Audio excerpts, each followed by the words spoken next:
এবারে শুনবো অটিজম বৈশিষ্ট্য সম্পন্ন সন্তান ইয়াসিনকে নিয়ে তার বাবার এই বিশেষ পথ চলার অভিজ্ঞতার কথা। ইয়াসিনের মা বলছিল যে আপনি ইয়াসিনের অনেক বড় বন্ধু এবং আপনি থাকলে আসলে ইয়াসিনের আর কিছু লাগে না। হ্যাঁ, এটা সত্যিই বলছে, কারণ আমি যতটুক পারি ইয়াসিনের সময় দিই।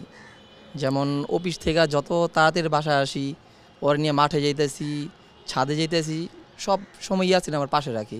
আমি আমার ফ্রেন্ডদের সাথে কথা বলতেছি, ওইখানে ওরা নিয়ে যাই, ও ওর মতো খেলতেছে, এই আর কি।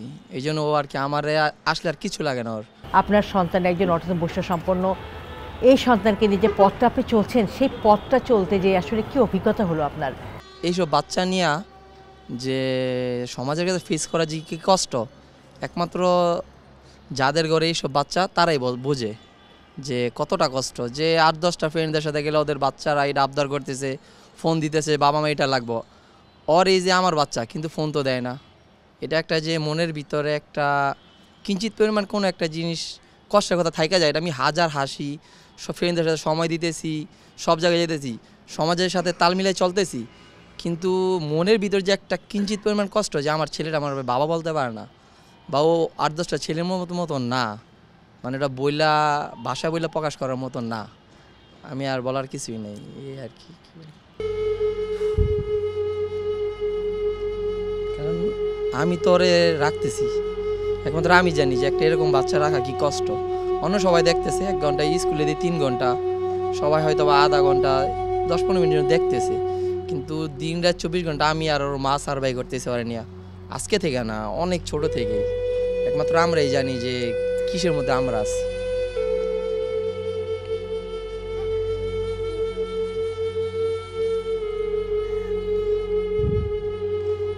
দর্শক, আসলে ইয়াসিনের মা বাবার এই কথাগুলো তাদেরকে যেরকম ইমোশনাল করে দিয়েছে, আমিও আসলে ইমোশনাল হয়ে গিয়েছি।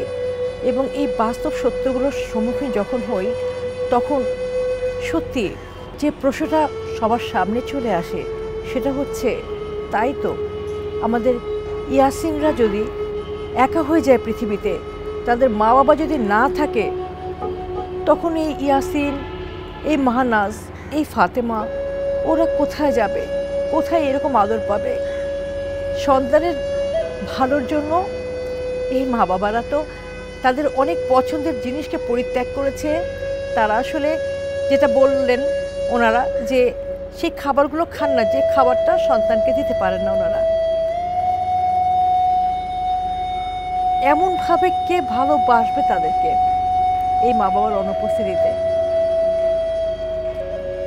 এখনো সেই উত্তর খুঁজে বেড়ায় ইয়াসিন, মাহনাজ, ফাতেমার মা বাবার মতো অসংখ্য ইয়াসিন, ফাতেমা, মাহনাজের মা বাবা। এবং পৃথিবীর কঠিনতম উচ্চারণটা করে যায়, আমার আগে যেন আমার সন্তান পৃথিবী থেকে চলে যায়।